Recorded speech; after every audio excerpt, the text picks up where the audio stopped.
Don't overthink it. AJ Terrell is good, but the rest of the Falcons cornerback room, not so much.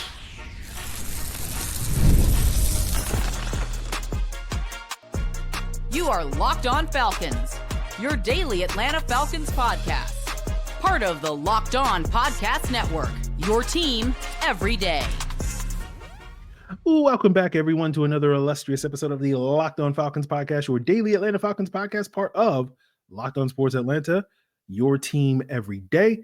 And today's episode is brought to you by PrizePicks. Go to prizepicks.com/LockedOnNFL and use code in all lowercase LockedOnNFL, and you can win $50 instantly when you play $5. So if you do not know me, I'm your very humble host, Aaron Freeman, a.k.a. Mr. Drew, a.k.a. the iron that sharpens the iron, a.k.a. Mr. AKA, and I've been covering the Atlanta Falcons for almost 2 decades, formerly at falcfans.com, RIP, still going strong on this illustrious podcast. And I thank each and every one of you that goes strong with me as everydayers. That means you make this podcast your first listen each and every day. And all you got to do to become an everydayer is subscribe or follow for free on YouTube or wherever you listen to podcasts.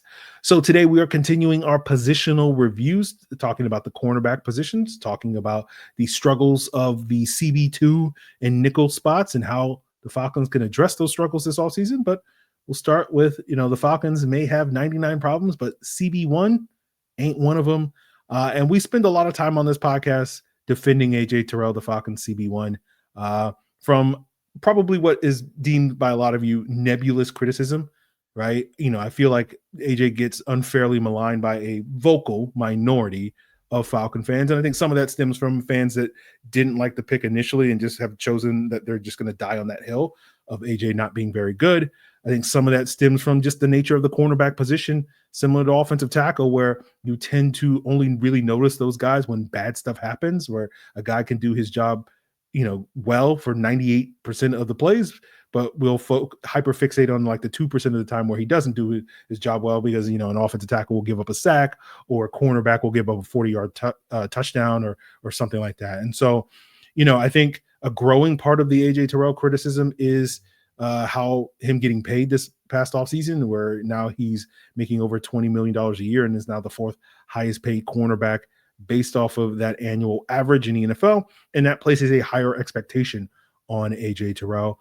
And I'm not particularly a fan of judging players based off of how high they got drafted or how much they get paid. I tend to try to only judge players by what you do on the field. And I think that perspective in these spaces is relatively rare. And that's why I say so humbly, of course, why I think the Locked On Falcons podcast is, providing that unique and frankly better content than a lot of my peers who have a tendency to get caught up in draft picks and money.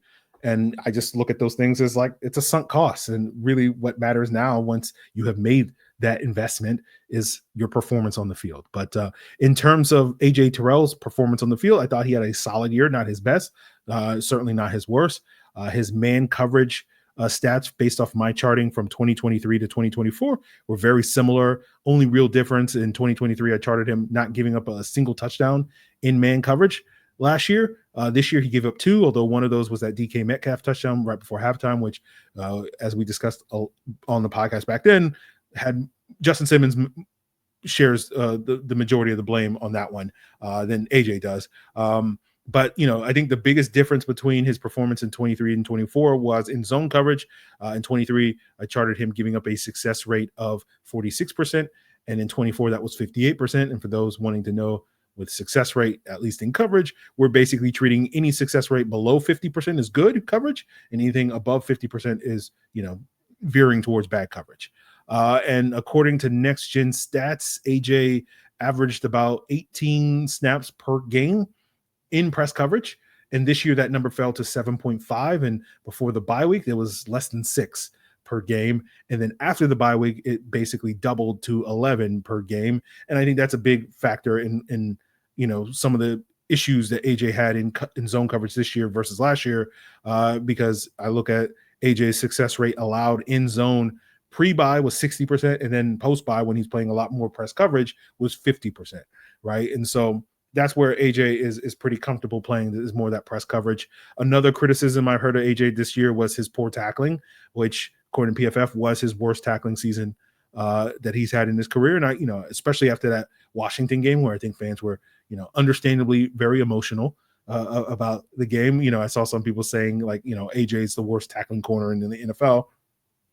Although if you just look at the PFF numbers prior to this season, he was about average tackler according to cornerback. So I feel like that's more hyperbole. And I don't know if you can blame the increased missed tackles this year on the scheme or off coverage like you can some of the coverage issues, as I just explained, just because the numbers in terms of his tackling were worse after the bye this past year than they were prior to that. But if you do remove that Washington game from the data set where he did miss 4 tackles according to PFF, his missed tackle rate is much more in line with what you had seen in the previous year. So it's not to say that he had one bad game when it came to tackling, but certainly that one really bad game kind of skewed the data. And I don't think it's as big a concern as it may be with others when it comes to tackling. And so it'll be interesting to see in 2025 if the Falcons are willing to play AJ in more press coverage from the jump rather than waiting until the final 6 weeks to start doing that. You want to put your guys in a position to succeed. And I think that, means playing more press coverage for AJ Terrell as he has shown these last couple of years. We know that AJ does struggle though against bigger, more physical wide receivers. That has been consistently the case over the last 5-6 years. And, to me, the way I would contextualize that is you put it in a basketball context of AJ is much more of a backcourt defender than a front court defender. And so you like AJ covering, guarding Trae Young as opposed to Clint Capella. And I know, given the degree of difficulty between guarding those two guys is night and day different. But the general concept that we tend to understand in basketball, the sort of context of, front court player versus a back court player, but we don't have a similar context in football. And I think that does apply here to AJ Terrell. So I think all of those are factors that contribute to why AJ gets a little bit unfairly maligned by some folks. Basically he's good. And I'm sure many of you guys are like, did you need to really spend, 7 minutes of the podcast explaining that to folks? And I'm sure to like 80% or more of people listening to the show, the answer is no, I didn't need to do that. But, no doubt on this pod, I think we do take AJ Terrell's goodness for granted sometimes because we don't really talk about the hows and the whys. AJ Terrell is good. And so, I like to take advantage of these rare opportunities that we do get at the end of the year to really break it down, just because we just kind of take it for granted. Like, oh yeah, that guy's good. And we're worried about the other guys. And so I want to give AJ his flowers on today's episode. And the last little tidbit I'll say about AJ Terrell in his 2024 season, one of the things that we talked about at the end of last year with AJ's, good but not great year in 2023 was that he had a tendency to give up more. I think he gave up more explosive plays that year in 23 than he had previous year. And he gave up 11 explosive plays, 20-plus yard plays based off my charting last year in 2023. That number fell to 8 this year. So we did see improvement. It's not his best. I think, 21 and 22, I think he gave up 6 or less in both of those years. If I recall, my recollection is that his combined amount of explosive plays allowed in those 2 years combined equaled 11. So I think it was 5 and 6, but I can't remember off the top of my head. But so, I think overall, some things that AJ could clean up, but certainly I think overall a solid year and still a very good number one corner, even if he isn't necessarily a flawless number one corner in that regard. But moving on from this CB1, let's talk about the rest of the CB room, right? Where similar to what we talked about yesterday with the linebacker position, where there's one good player and then the rest is struggling, the struggle bus, is also pulling up to the cornerback room. And we'll talk about who struggled the most and what is the path forward for the various other corners in that cornerback room, including for Mike Hughes, Clark Phillips, and Dee Alford, as we continue today's Locked On Falcons. So Super Bowl 59 is here, and you have one game, two teams, and endless possibilities, and there's no better way to make every play more exciting than with FanDuel Sportsbook. And whether it's, the various props like predicting the first touchdown or the MVP or how long the national anthem is going to be, FanDuel is going to make it easy to get in on the action with all the live game betting all game long. You can adjust your bets as the game unfolds and feel the thrill of the kickoff to that final whistle. So go check it out over at FanDuel. And plus, you can place a $5 bet and potentially win $200 in bonus bets for the Super Bowl. That's icing on the cake. So download the app or head to FanDuel.com to get started and bet just $5 and you'll win. And if you win, no guarantees that you'll win, but if you win, you are guaranteed to score $200 in bonus bets over at FanDuel.com. Bet with FanDuel, the official partner of Super Bowl 59. So talking about Mike Hughes, that CB2, we were relatively unique on this podcast in suggesting that Mike Hughes would be the week 1 starter as early as, I believe, May of last year, if not June of last year. The question we really had was not whether Mike Hughes would be the week 1 starter, but whether Mike Hughes would play well enough to maintain his grip on that starting spot through week 18. And the answer, he did. But was it because he played well enough, or was it everybody else played subpar, and so no one came for his job? And I thought Mike Hughes got off to a solid start. I think that first month or so of the season, I would probably say he was like a 6 out of 10 corner for the Falcons. I think his play dipped after that point, but probably still hovered around a 5 out of 10, closer to that replacement level starter. And Mike Hughes is going to be a free agent. His contract has expired. And I think after Drew Dalman, after Kadero Hodge, he's probably number 3 on the priority re-signings rankings. I think the value that he brings is the versatility to play not only outside corner like he did last year, but also play in the slot on the inside like he did in 2023. I think he's proven time and time again that he's much better on the outside than he is on the inside. But I think in either position, he gives you a solid insurance option, right? That we're going to talk about potentially upgrading that outside cornerback spot later in the podcast. But in the event that, say, you draft a guy and that guy isn't necessarily as ready as you would like to be, or, sign a guy or draft a guy and that player gets hurt, you want to have a fallback option that is a proven commodity. And I think Mike Hughes provides that. And I think that is a justification for bringing him back on another sort of modest 1 or 2 year deal. Moving to Clark Phillips, who was the biggest challenger for Mike Hughes for that outside cornerback spot. I think Mike Hughes is a proven commodity as a starter. Clark Phillips is probably a proven commodity as backup, but I think he's limited to just being a backup at this point. And I've painstakingly built my reputation over the last 2 years as a Clark Phillips hater. But I did in general enjoy watching. Came out more positive on Clark Phillips this year due to seeing the growth that he showed in year 2. But I do feel like that low ceiling that I talked about 2 years ago when the Falcons drafted him, kind of showed itself, reared its ugly head in the second half of the season, most notably in that second Saints game, the Broncos game, the Vikings game. He wasn't alone in those games struggling. So singling him out as like, oh, he's bad because he struggled in those 3 games. Like a lot of other corners on this team struggled in those games as well. So, I think a lot of my concerns and issues with Clark Phillips when we drafted him have aged particularly well. When it's come to, the issues are he's a little too small, a little too slow to be sort of a starting caliber outside corner. He's not quite as physical as you want for a starting caliber slot corner. And then you couple that with limited value on special teams. I do think there's a legit concern going into year 3 now, whether or not Clark Phillips is going to be on the Falcons roster in 2025. Now, if, and this is a big if at this stage, the Falcons make the quote unquote proper investments and upgrades at the cornerback position as they should this offseason, and again, more on that later.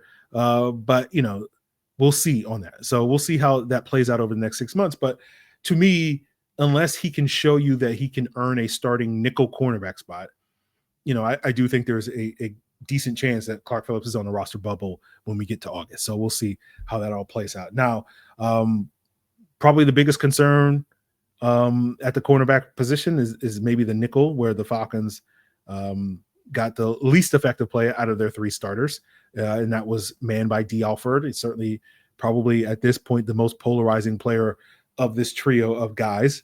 Had a very rough year 3 in that nickel role. I think a big part of that was a significant drop in his play and performance as a zone cover guy.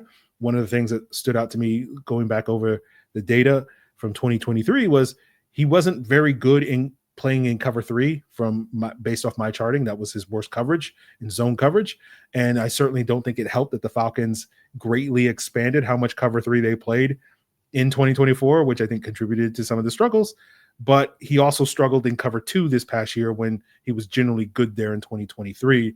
And sort of just pouring through the charting data that I have over the past 2 years, I think a significant difference between why Alford was better in 23 than he was in 24 owes to this past year in 24. He spent more time covering number 1 and number 2 wide receivers, right? In 23, I counted about 36% of his targets came against the opposing team's top 2 wide receivers. In 24, that number jumped to 64%.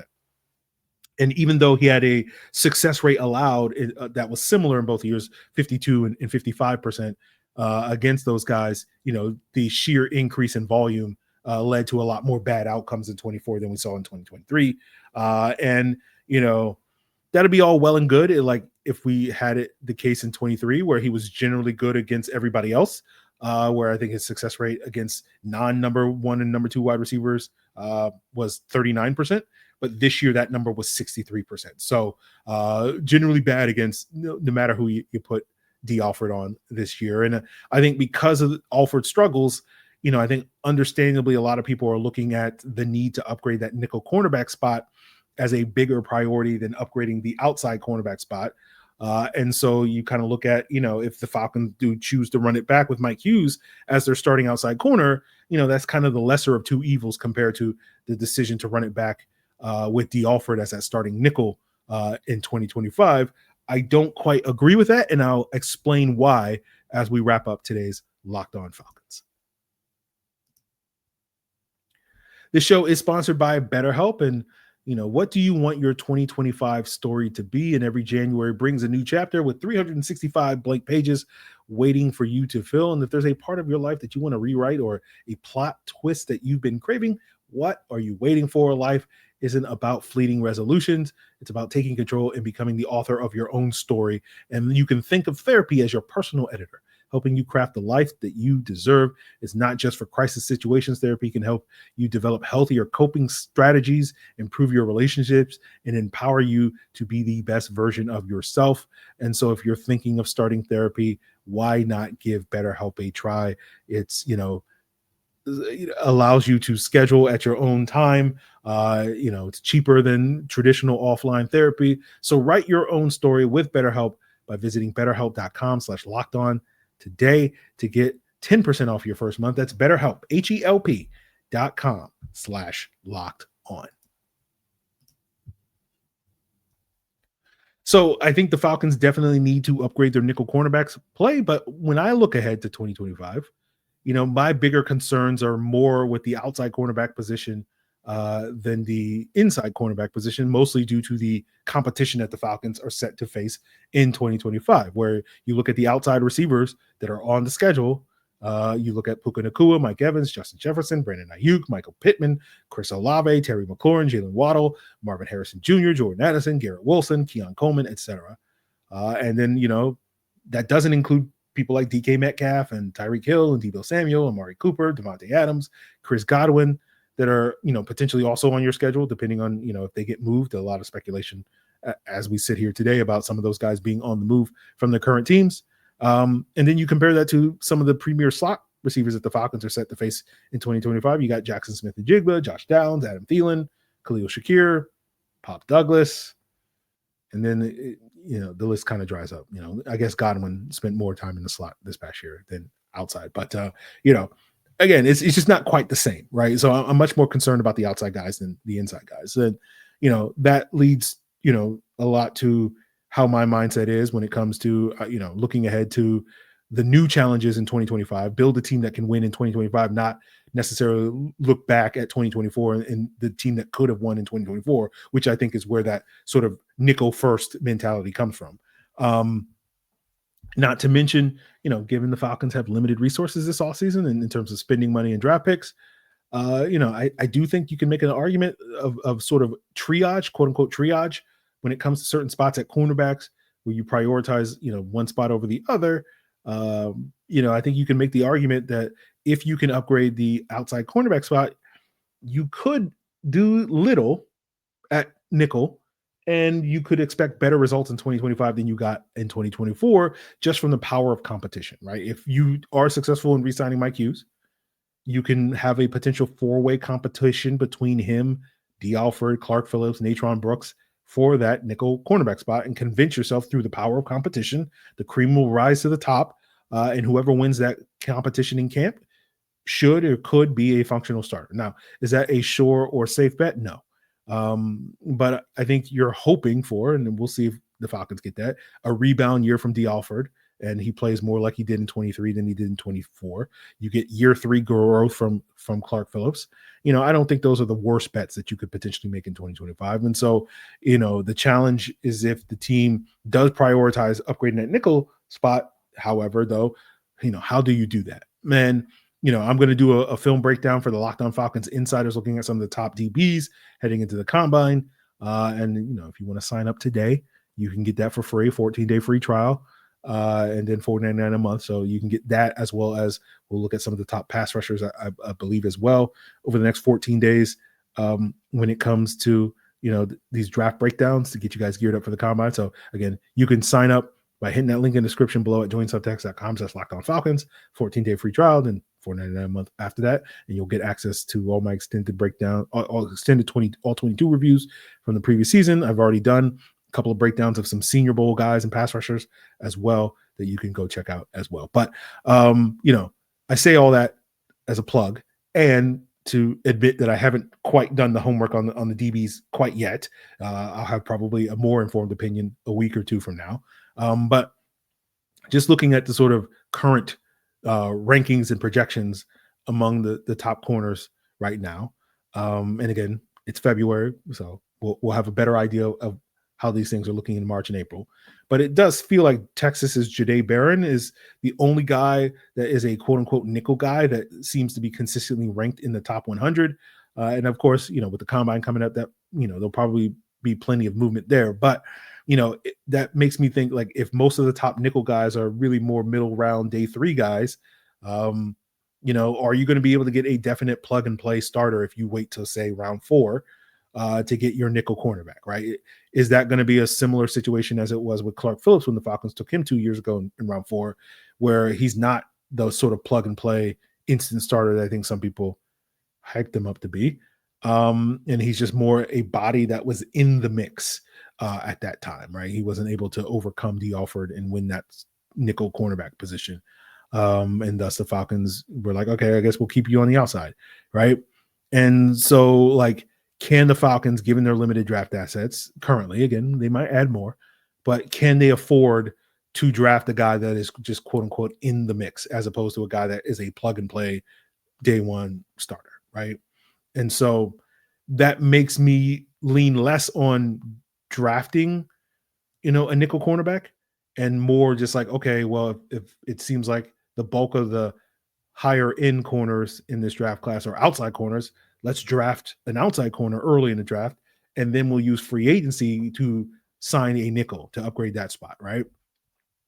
And then when you factor in, the money of it all, we know that the price of a premium outside CB2, that number approaches about $15 million, while like the highest paid nickel in the NFL is making about $10 million a year. And you can probably get an upgrade over what you currently have for maybe even half that number, something closer to like $6 or $7 million a year, which is, the chances of you being able to find a quality outside corner at that price tag it's very low. And so, if you want to get the most bang for your buck in free agency, sign a nickel and draft an outside guy. That's kind of how I see it, but we'll see how the Falcons approach it. For me, my priority going into the offseason is stopping the revolving door at the outside cornerback spot opposite AJ Terrell, as we've mentioned several times on this podcast over the years. Since AJ Terrell was a first round pick in 2020, the Falcons have had a different starting cornerback starting opposite in week 1 of every single season. And that seems like that trend will continue in 2025 if the Falcons do upgrade that position. But hopefully you'll stop that revolving door in 2026 and you'll have some continuity over the next 2 years. And, maybe that upgrade in the draft potentially is a first round pick. Seems more likely today, but we'll see how it all plays out over the next couple of months. It seems more likely that'll be a day 2 pick. And if you hit on that pick, hopefully that adds some stability over the next 4 years as that guy develops and grows into a player that, you hope is deserving of a second contract. And by the time that rookie's contract is up in 4 years, and ready to be paid, AJ Terrell's going to be 30 years old. And, maybe you're ready to pass the torch from AJ Terrell being that CB1 to that new guy being that CB1, or, just buys you 4 more years that you can find that CB1. But hopefully, if you can successfully solve that this offseason with a draft pick, basically I'm saying, like, you don't have to worry about your outside cornerback position probably for another 4 years is basically what I'm saying. And like, in the meantime, I feel like, we'll figure it out at nickel, right? We'll piece it together, at least in the short term, and then we'll see if a more long-term solution comes along in the future. So that's kind of how I see it, but, we'll see if the Falcons see it that way. So, I think the challenge for the Falcons when it comes to that outside cornerback position is that in this Raheem Morris scheme, he likes one cornerback to play press and the other cornerback to not play press. And as we saw in the back half of the season, that press corner was increasingly AJ Terrell. And that off corner was increasingly Mike Hughes. And as we discussed earlier, if you're trying to put AJ Terrell in a position to succeed, I think you continue to allow him to be that press corner because, as I indicated earlier, he seems to play better football when he can, play press. But when you factor in, what's the ideal complement for that outside cornerback, opposite AJ Terrell, it's like, you not only want a guy that has the size that can handle the physical wide receivers that AJ Terrell's theoretically going to continue to struggle with, but also because of the way that scheme is structured, is comfortable playing off coverage. And I'm sure as this process unfolds, we'll be able to find available options, but that's not an easy bullseye to hit. And so instead of having like, oh, well, you have, 7 or 8 cornerbacks to choose from, you might only have 2. Again, we'll see how it all plays out, but it'll be fascinating to see how the Falcons approach it.